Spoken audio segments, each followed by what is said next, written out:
Mike Broman here for Techno Buffalo with a review of a long-awaited, coveted full-frame DSLR. Yes, the almighty Canon EOS 5D Mark III. Does the Mark III hit the Mark III? Find out in my full review.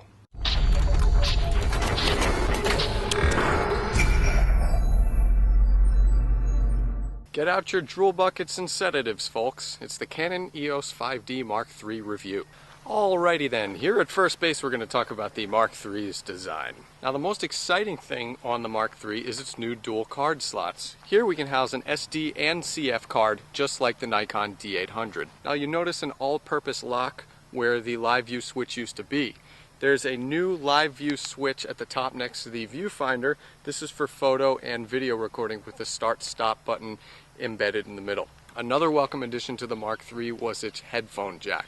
Now I could actually listen to the audio that I was monitoring in conjunction with the mic jack, which allowed for an external microphone. Now compared to the Mark II and the Nikon D800, which have 921K displays, the Mark III has a nice 3.2-inch 1,040,000 pixel display. We have a nice 100% coverage optical viewfinder, and it's a new intelligent viewfinder according to Canon. We can now see grid lines and AF points on the viewfinder. However, I noticed one thing.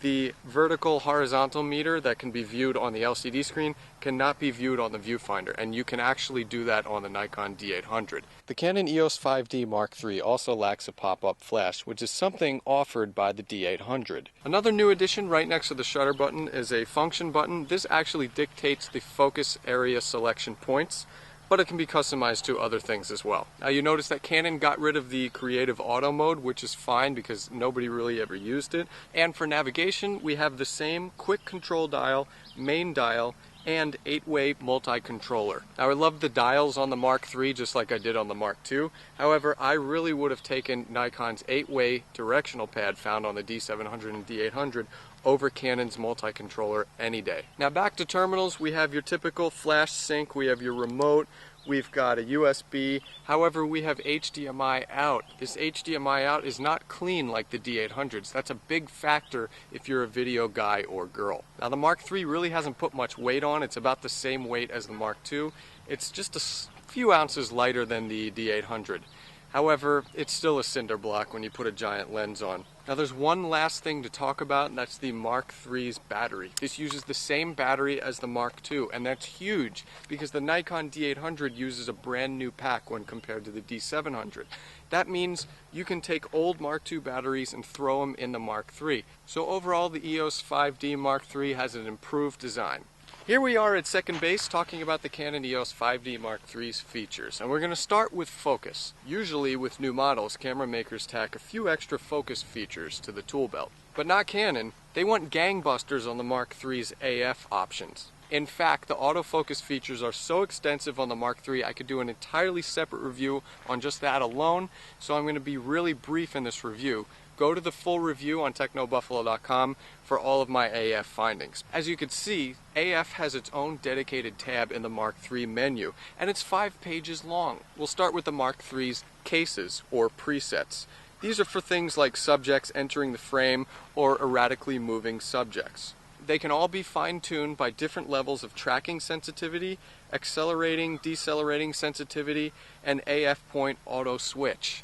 I used the versatile multi-purpose for most scenarios, and that really did the trick. However, we did do a go-karting shoot, and I used the subjects entering preset. That worked pretty well. But that's not all. You could also adjust the release versus shutter priority, which is basically speed versus accuracy. The camera will not take a picture unless it's focused when you have focus priority, and it will just snap away if it's in release priority just to get the shot off. Now the Mark III has 61 AF points compared to the D800's 51 points. There are up to 41 cross-type sensors depending on which aperture you're in, and for the most part this camera did an amazing job autofocusing. Now video mode is a different story on the 5D Mark III. Unlike the D800, which has full-time autofocus in video mode, the Mark III doesn't have that. In fact, you can't even refocus by pressing the shutter button halfway while you're recording a video. You have to focus first, then record. So for pretty much every focusing application in video mode, stick with manual.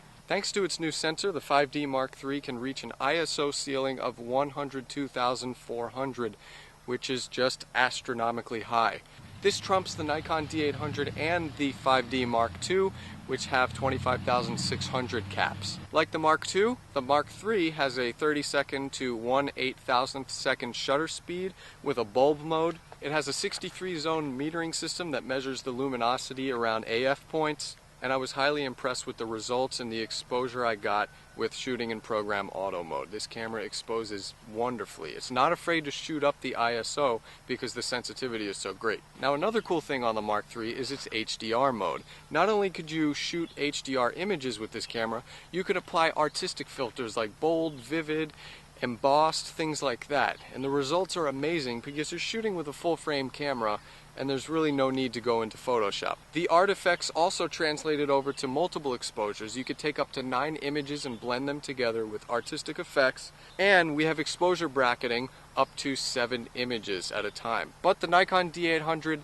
can do 9 images, so that's something to consider. The 5D Mark III is an exceedingly fast camera. This camera can do a 6 frames per second burst rate. That doesn't seem as fast, but when you compare it to the Nikon D800's 4 frames per second, it does factor in. The reason for the Mark III's speed is its new processing. Not only was I able to rifle through menu options, but I could scroll through pictures like it was a flip book. It was that fast. Also, there was no need to wait for the recording time after I took a long exposure shot. After 30 seconds, the camera immediately displayed the image. In most cases, I have to wait another 30 seconds for the image to store and process. So this camera is so fast. For video mode, our ISO cap was 25,600. Audio level fine-tuning was excellent. I had 64 different points that I could adjust the decibel level to, and I could use timecode. So the Canon EOS 5D Mark III is excellent when it comes to features.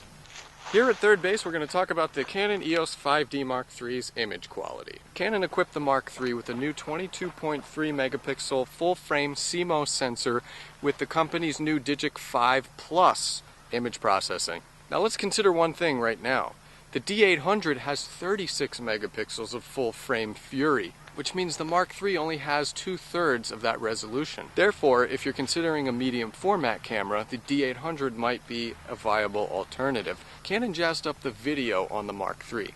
This camera now records 1080p 30 and 24 frames per second and 720p 60, to name a few. We can also record now in all-I or IPB compression, similar to pro camcorders. All-I means less compression, bigger file sizes. IPB, smaller file sizes, more compression. Files are recorded as H.264 MPEG-4s in the AVC codec. Now for still image quality.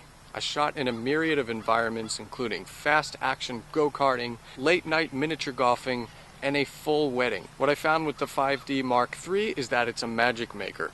Its high ISO performance is astounding. I was comfortable at 12,800 and even 25,600 in certain instances. However, I would stay away from 51,200 and 102,400 because those images are pretty noisy. Now when it came to RAW versus JPEG quality, it was the classic tale. The colors and the clarity with the RAW images were much better.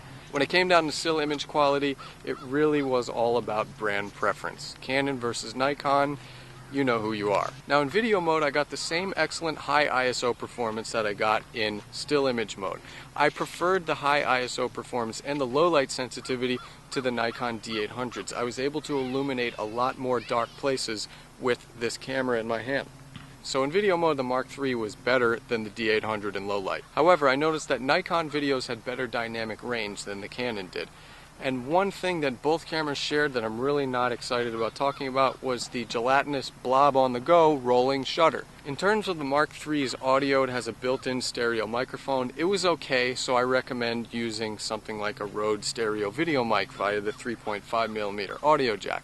Now when you do that, you'll notice that unfortunately DSLRs hype the blanket noise in the background. The Nikon D800 did the same thing, so there's no real difference. If you're serious about audio with the Mark III, get a Beachtech XLR grip. But overall video, I would actually give the edge to the Mark III over the D800.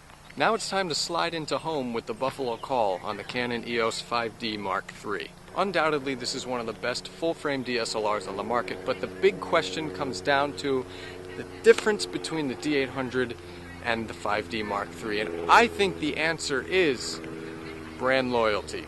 Both have their pluses and minuses, but I don't see either model being the omnipotent ruler over the other. So if you got a drawer full of Nikkor lens, go for the D800. If you've got Canon L glass out the wazoo, go for the 5D Mark III. For the entire review, a lot more information than what I've given you today, go to technobuffalo.com. Until next time, Al, Canon EOS 5D Mark III, you later.